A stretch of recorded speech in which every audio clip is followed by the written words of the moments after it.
Hold the phone, guys. I know I had said I was going to just give up on this thing, but that was earlier today, and I did a little bit of Googling, and I had actually seen some of these threads previously when I first got this unit and kind of forgot about them. And I was looking online and looked at some forums, and probably one of the #1 requests regarding this unit is an owner's manual or a schematic or both. And I did not see one reply from anyone who said that they had one or knew where you could find one, whether online to download or to buy. So that's pretty much dead in the water. But some of the guys who were knowledgeable about electronics, they brought up a very valid point. This is 1980s digital electronic technology. It's from an electronic standpoint, it just shouldn't be that sophisticated. And the more I thought about it, the more it bugged me that I didn't make more of an effort to repair this thing. Basically what they said was you should be able to just get some numbers off of some chips and get some pinouts on the chips and start to figure out what some of the chips do and probably work your way through it. And I thought about it. I said, this unit was probably made somewhere around 1983. I think the data manufacturer's on the back here. I think it's 1983. And in 1983, I was a junior at a vocational technical high school in the electronics department. This is the technology they were teaching us about. This was cutting edge. Oh, all right.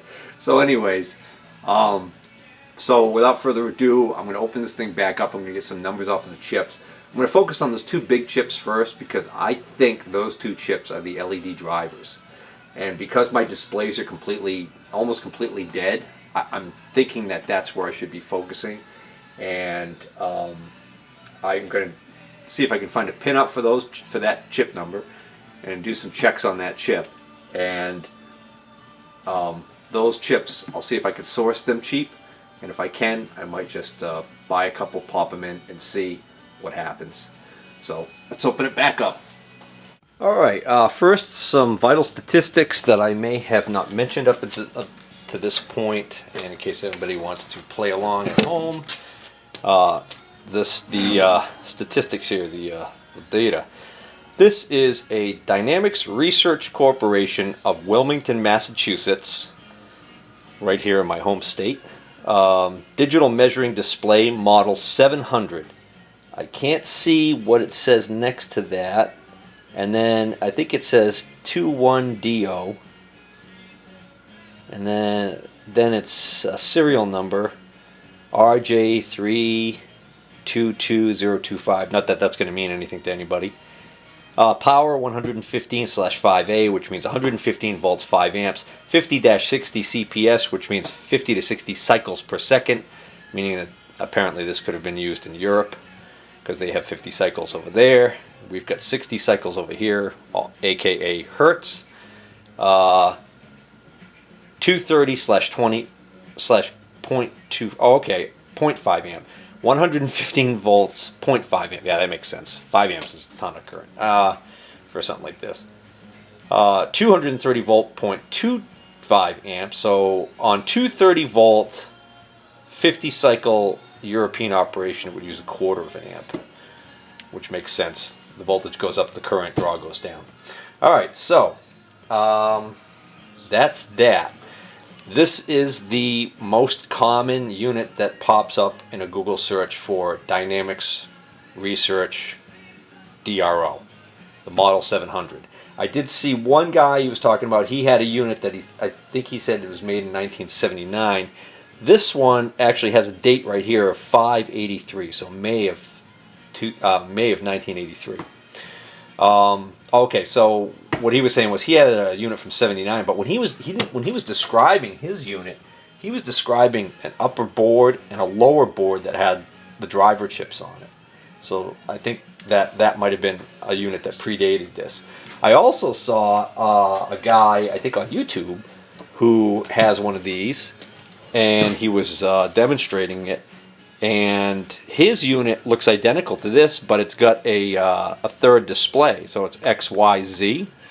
but the Z does not work. It's actually not used. I believe that's what he had said. Otherwise, it looked just like this. And then one other thing I did find, which it's times like this that you wish Doc Brown and Marty McFly would come and visit and just let me borrow the time machine, get in the old DeLorean, and go back just maybe 6 months, because if you search Dynamics Research DRO on eBay right now, as I'm saying this, which today is, oh, I don't know, let's see, what's today's date? It's January. I know the Packers are playing upstairs in the wild card game. Anyways, nothing currently on eBay, but when you look at completed or sold auctions, somebody had one of these units without the scales, just the main unit. It looked clean as a whistle. It was brand new, and they said it's been sitting around for a while. It could use a new cord, so the cord probably had the cancer that this one has. You can see this is actually dry rotting, so the rubber's actually falling off. But he said when he powered it up, he said test it as is. So I think it actually lit up. So that would have been a nice thing to score, especially since it sold for $15.50. There's probably like 2 bidders on it. I would have loved to have gotten that. But I digress. Wasn't that lucky. Okay, so what I was looking at before was I was looking at these 2 big chips right here and thinking to myself, I'm thinking those are the LED drivers. So let's get the numbers off those and see what we can find out. Okay, so this chip right here has some of the same numbers on it as the matching chip on the other side, but they look just a little bit different, the silk screening, which makes me think that one of these was already replaced at one point. These are both Mostek, M-O-S-T-E-K, as the company, and then there's a little C with a circle around it, like for copyright, A236. Wouldn't be surprised at all if that's a date code, because on this one over here, it's a Mostek 8222. The second row down is MK3870/20. That's the same on both chips. Then the next row down from that is MK14445, N as in Nancy. That's the same on both chips. Then this chip on the left is made in the Philippines. This chip on the right says Malaysia. This chip on the left says A7855-2, as does the one on the right. I'm going to go with the A7855-2 first, because that's the easiest number. And then I'm going to try one of these MK numbers. One of those is going to be a part number. Alright, so that bottom number was no good, but the MK3870/20, that worked. You dropped the /20. The MK3870 is the Mostek 3870 single chip micro family. So this is a microcontroller. I want to see if it's got an LED driver in it. There's all kinds of specs up here. There's a pinout, which is great, and this is kind of a block diagram of actually what's happening inside that big IC chip. Well, big by 1980s standards. Okay, so I took the this bracket off the bottom here because I'm tired of that being in my way, and since these are microcontrollers and they don't have any ability to drive the LED, there's got to be an LED driver somewhere. So seems like all the outputs from those microcontrollers are going through these ribbon cables to the board. But what I didn't notice before when I was looking at it, because I saw all of these connections here, and I could see that those were all the backs of the actual LED segments themselves. But it turns out over here, behind where the touchpad is, there's actually a dual inline package right here. So I see right there, so I've got to get this board out. Looks like there's 2 ways I could have gone about getting this board out. There are 4 screws on the front here. They look like if I take those screws out, I can actually take this whole faceplate off and then probably expose the screw heads that hold these standoffs on. Or I think I can just take these small nuts off. And it looks like each stud under the nut has one little tiny lock washer and one flat washer.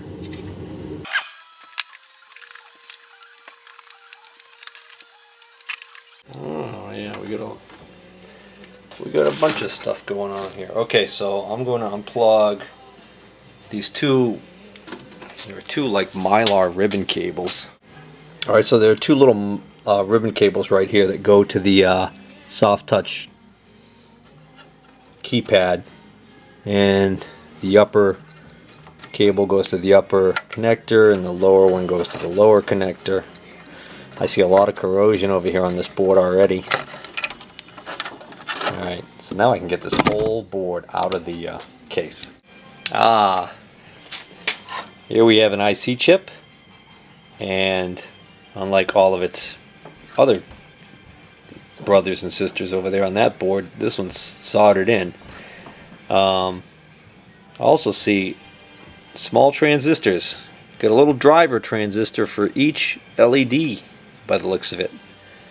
So that's interesting. Not sure if that's a buffer or what that little transistor does, but easy enough to check. Of course, the odds of all those transistors being bad and all that's causing the display to be out pretty slim. We got another transistor right here by the looks of it. Got a diode, some resistors. But I'm going to take the number. I'm going to get the pin out on this IC and just confirm that it's the driver and see exactly what that's supposed to have for voltages. Oh crap! That's just the encoder IC for the keypad. Duh.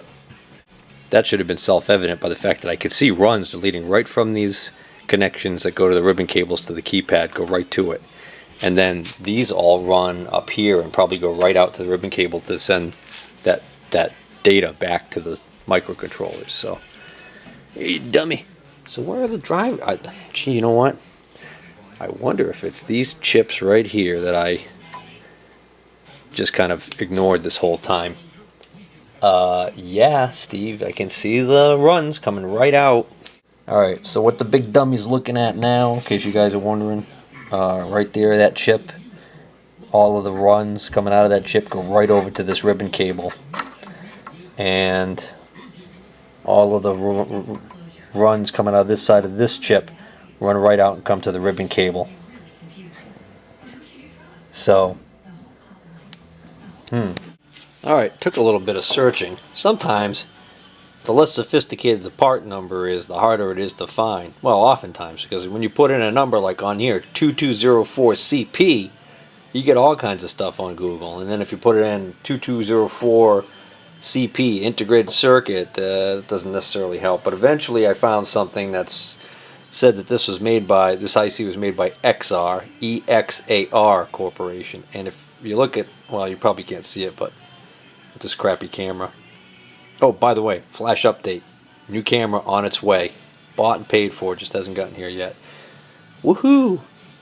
Alright, so anyways, it's an XR like put together in a weird little logo. So anyways, if you Google XR, EXAR, 2204CP, eventually you get to the point where you can find a PDF datasheet.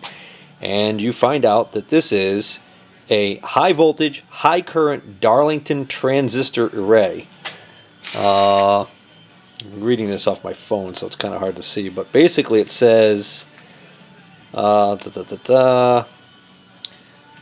transistor pairs, ideal for driving tungsten filament lamps, although the maximum continuous collector current rating is 500 milliamps for each driver. The outputs may be parallel to achieve higher load current capability. Yada yada yada. Applications: relay drivers, solenoid drivers, high current inverters. So that's kind of interesting. It doesn't really say that that's what they use it for, but up at the top here it did say they're describing this as a I think it said something about peripheral driver. So I still think that that's what they're using these for, is to drive the array, the LED array. So there's a pinout, and it's pretty standard. So pin 8 is ground, and then essentially pin 9 is called suppression. Suppression. There's no VCC on this. No voltage input to this chip. Pins 1 through 7 are inputs, and pins 10 through 16 are output. 9 says suppression. That's got to be the voltage input. Utilizing supply voltages of 6 to 15 volts. Pin 9 should be connected to VCC. Okay, yep, there we go. With all 4 devices, the load should be connected between the driver output and VCC for protection from transient voltage spikes. Pin 9 should be connected to VCC. Alright. So pin 8 is ground, pin 9 is VCC. Alright, let's give this a shot. Yeah, that's interesting. That blinked and went out, came back on again. Hey, it's going on and off.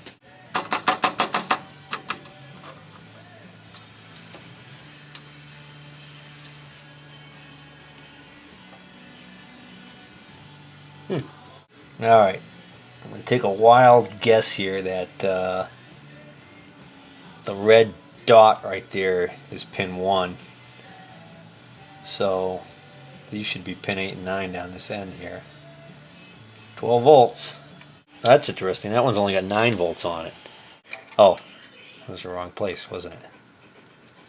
No, it's not. 9 volts there. See, that's not right. 12. 10. Why would that only have 12 volts unless that's pulling down the voltage because it's got an internal short? Well, I got a plan for that. Here's what I figure I can do. I could switch this chip with this chip because they're identical.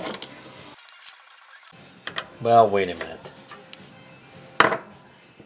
If this is going to short and it's damaged some other components because of the short, if I switch it over to another location, I might actually compound the problem.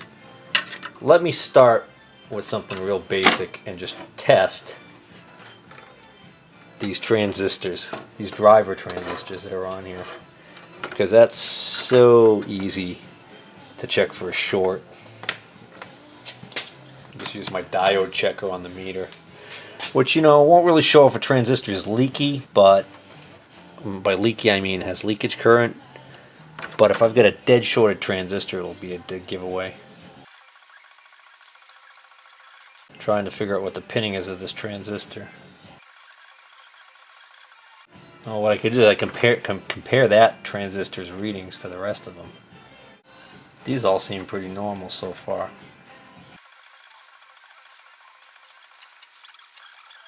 Hello. Oh wait, I'm not on the transistor correctly. Oh, here we go. Okay, I see it.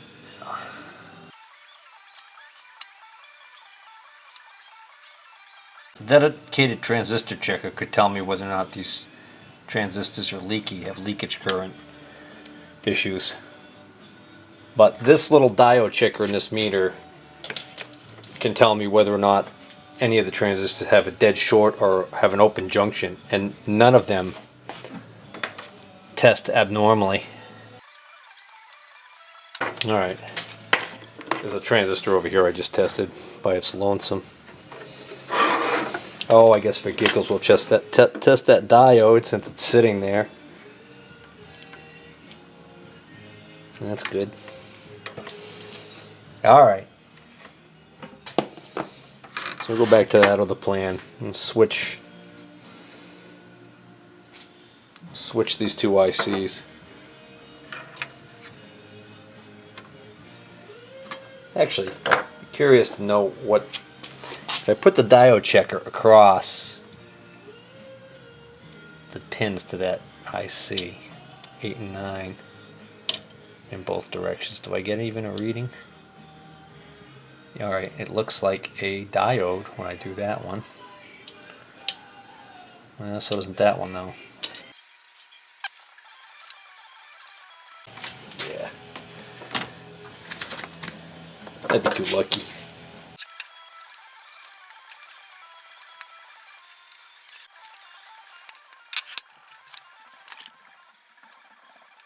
Well, that's interesting. Oh, shoot. I just picked this meter up at the flea market the other day for 10 bucks. Couldn't pass up a working Fluke DVM for 10 bucks, even though it's an old model 73. But has a broken lead, and somebody just stuck the wires back together. Did I put this chip in backwards? Alright, I think I figured this out. Well, not what's wrong with this necessarily, but I think I figured out how this works. Alright. I noticed that the output pins, all 7 output pins on all of these chips, are at the same voltage as the input voltage pin. So, in other words, like this one's 12 volts, these are all 12 volt out. This one's a little less than 12. I forgot what this one was. They're all at that state. So, on the input pins on all of these, they're all at a low state, or like less than half a volt. And those pins all go directly to these microcontrollers. So the output of the microcontroller, basically, it's supposed to send various different outputs to this chip, and by doing that, and by the looks of it, maybe manipulating these switching transistors in different combinations, it can actually get the array to the array to light. So, according to the data sheet, this is designed to be able to handle the input pins are supposed to be able to work with directly with 5-volt logic. So, I found a spot over here on the board that's a 5-volt point, and if I take this jumper wire and if I come over here to this, there we go. This one doesn't do it for some reason. This one, if you watch, what I'm doing is I'm actually pulsing these pins, the input pins on that IC, and when I pulse them with 5, what happens is that causes the outputs to drop down, and that will light the array. So if I just go across various ones, you can see I get different arrays to light, different segments. So depending on what combinations I do, that would dictate. So I want to make sure I'm on the, yeah, alright. So you can see this one does the top. This one doing the bottom. This one, oh, this one does the just the decimal point for some reason. No, not necessarily.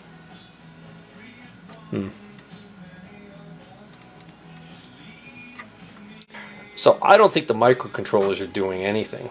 I don't think they're sending anything out. So that's why I suspect they might be the problem. Okay, so on the microcontroller chip, pin 20 is ground, pin 40 is VCC. So if this is pin 1, then this is pin 20.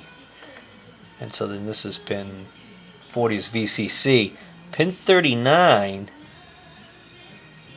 has 5 volts on it right now, but according to what I just read, that's the reset. So if that's pulled low momentarily, it will reset the processor, and then what's supposed to happen is when you let it go high again, the microcontroller is supposed to start actually doing something. Alright, so what I gotta do is first, well, I know I got a good ground right here at the where this black wire is. I'm just gonna go there. It's really hard to... Does nothing. How about this one?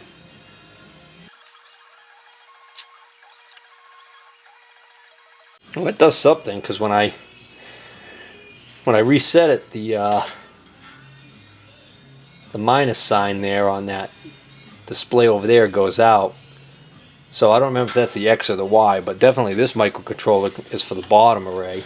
Which this switch, I think I read somewhere, is actually supposed to change that to a plus. It doesn't.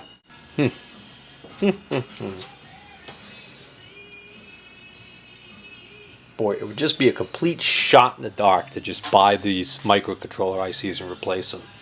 I mean, it would be a complete guess. And to make matters worse, these are programmable.